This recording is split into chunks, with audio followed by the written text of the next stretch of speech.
हनुमान जी के बचपन की कहानी एक प्रेरक कथा त्रेता युग की बात है, जब धरती पर अधर्म बढ़ने लगा था और भगवान ने इसे समाप्त करने का संकल्प लिया।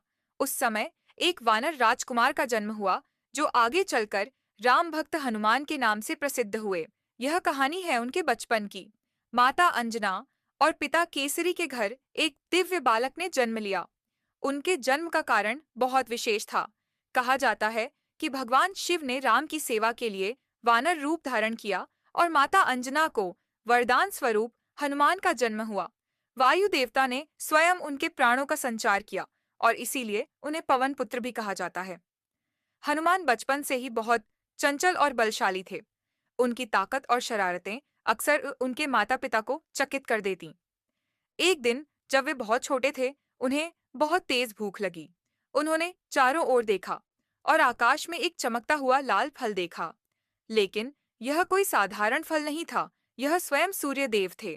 हनुमान ने सोचा कि यह फल उनकी भूख मिटा सकता है। अपने छोटे छोटे हाथों को फैलाए, उन्होंने छलांग लगाई और आसमान में उड़ गए।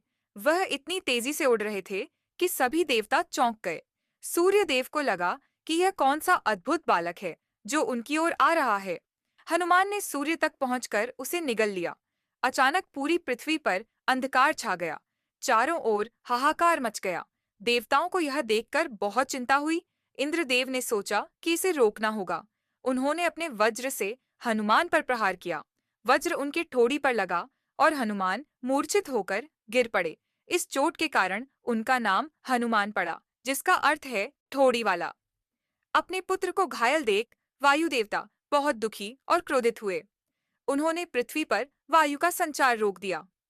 सांस लेना मुश्किल हो गया। सभी जीव तड़पने लगे। देवता वायुदेव को शांत करने के लिए पहुंचे और हनुमान को उनकी शक्तियां लौटाने का वचन दिया। ब्रह्मा जी ने उन्हें अमृता का वरदान दिया। इंद्र ने कहा कि उनका शरीर वज्र जैसा अटूट होगा। वरुण देव ने उन्हें जल से सुरक्षा दी। अग्निदेव ने कहा कि अग्नि उन्हें कभी नहीं जला सकेगी। हर देवता ने उन्हें कोई न कोई विशेष शक्ति दी। इन वरदानों ने हनुमान को और अधिक शक्तिशाली बना दिया। इस घटना के बाद हनुमान फिर से अपनी चंचलता में व्यस्त हो गए, लेकिन धीरे धीरे उनके जीवन का उद्देश्य स्पष्ट होने लगा। उन्हें यह आभास हो गया कि वे भगवान राम की सेवा के लिए इस पृथ्वी पर आए हैं। हनुमान जी का यह बाल्यकाल हमें सिखाता है कि हर महान आत्मा का उद्देश्य पहले से तय होता है।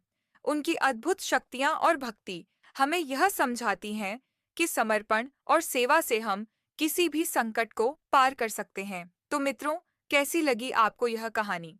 अगर आपको यह कथा प्रेरणादायक लगी हो, तो हमारे चैनल को लाइक और सब्सक्राइब जरूर करें। जय श्री राम।